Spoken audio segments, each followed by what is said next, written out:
मुझे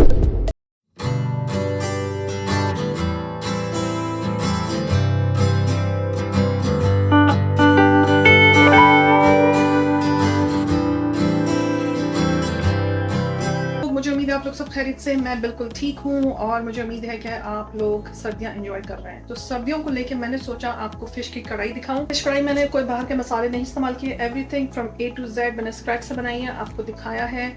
आप ज़रूर ट्राई कीजिएगा और अगर कोई कमी पेशी हो तो मुझे कॉमेंट में ज़रूर बता दें ताकि मुझे अंदाज़ा हो जाए कि शायद मेरी तरफ से या तो कोताही थी या आपकी तरफ से कोई कमी पेशी रह गई है।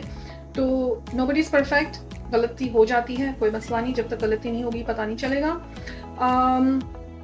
इसके अलावा ये है कि आप मुझे लाइक शेयर सब्सक्राइब करें, ओके? मुझे मत भूलें, नहीं मजाक कर रही हूँ।